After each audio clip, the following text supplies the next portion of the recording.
Oi gente, tudo bem? Desejar a você um bom início de semana nessa segunda-feira.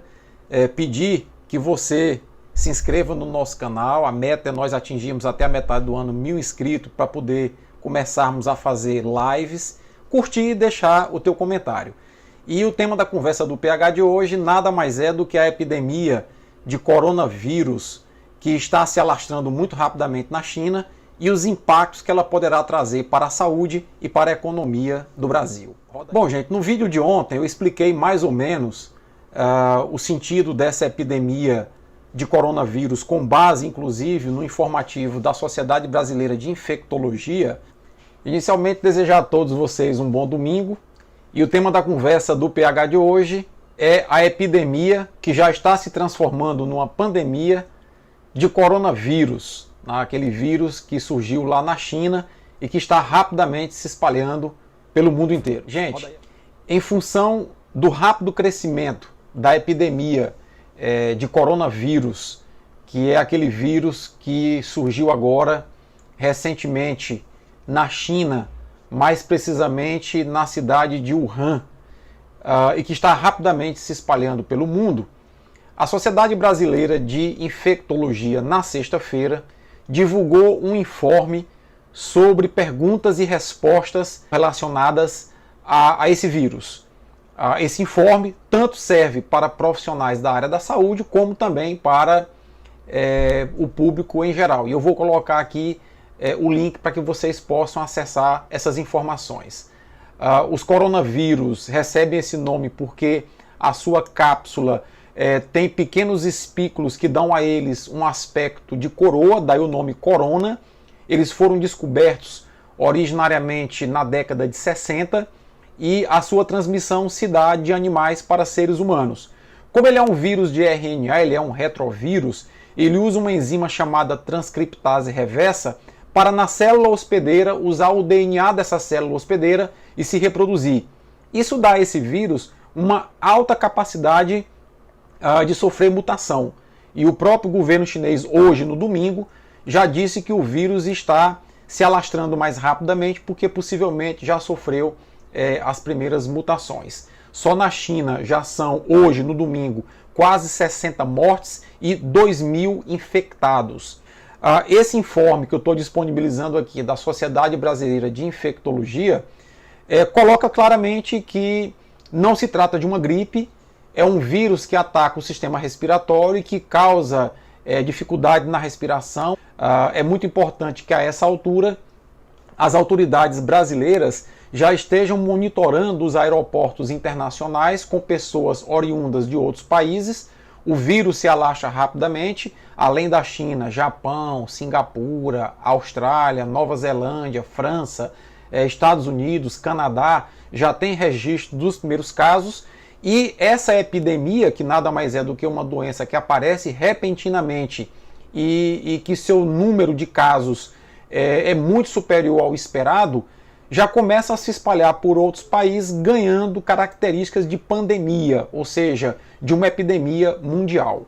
É muito importante, portanto, que nossas autoridades comecem campanhas educativas no sentido de esclarecer a população com base em informes como esse da Sociedade Brasileira de Infectologia e comece a monitorar, inclusive, os nossos aeroportos para os primeiros casos detectados já sejam logo contidos para evitar o avanço epidemiológico da doença.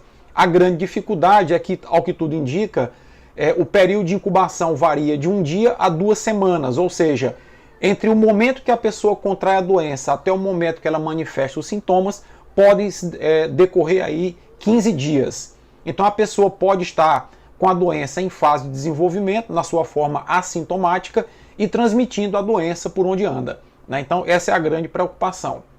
Fora isso, eu acho que a gente continuar a monitorar os casos que estão surgindo.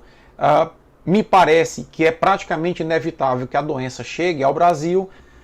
E só reforçar que é muito importante que o Ministério da Saúde inicie campanhas de esclarecimento, campanhas educativas da população de como prevenir o contato com esse vírus na sua possível chegada ao Brasil, bem como se adotar estratégias junto aos aeroportos, como sensores térmicos, para medir a temperatura das pessoas que estão chegando e fazer inquéritos epidemiológicos no sentido de identificar o mais rápido possível quando o vírus chegar ao Brasil, já que a epidemia da China está se caracterizando como uma pandemia. Embora esse vírus, como eu falei ontem, ele não tem o índice de letalidade do vírus da SARS, que também era um coronavírus lá em 2002, 2003, mas todo cuidado realmente é importante, porque até ontem tinham ocorrido 60 mortes na China e 2.000 pessoas estavam infectadas e a doença se espalhando por vários países da Europa, Ásia, inclusive da América do Norte. Bom, mas eu queria falar também a respeito do possível impacto econômico que essa epidemia de coronavírus pode trazer. Lá em 2002 e 2003, quando ocorreu a epidemia pelo vírus da SARS, que era um outro coronavírus, a economia chinesa encolheu 2% entre 2002 e 2003. E isso gerou um efeito cascata no mundo inteiro, haja visto que os chineses importam muito, principalmente alimentos. E aí países como o Brasil tendem a sofrer mais. É muito importante que o ministro Paulo Guedes, a essa altura, já comece a montar um plano de contingenciamento econômico para 2020, porque, como nós sabemos, o Brasil exporta muito alimento para a China, principalmente carne suína, principalmente aves, né, e soja. Ou seja, as commodities brasileiras, que representam 30%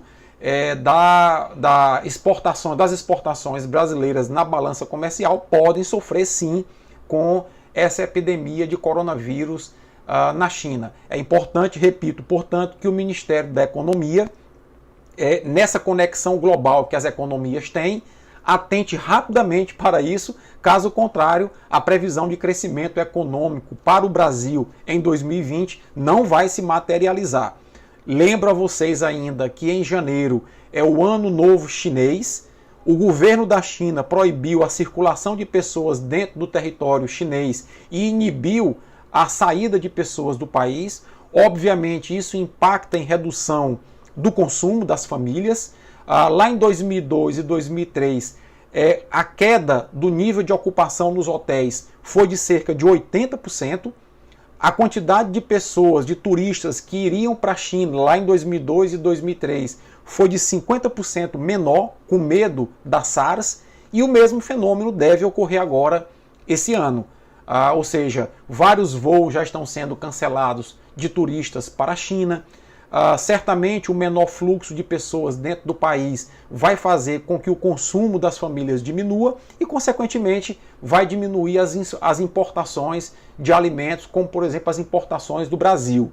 É muito importante, para finalizar, que o ministro da Economia anuncie um plano de contingenciamento para manter a expectativa de crescimento da economia em 2020. Vamos aguardar para ver se o ministro é proativo e se o ministério realmente está atento a essas situações. Um forte abraço a todos e até a próxima.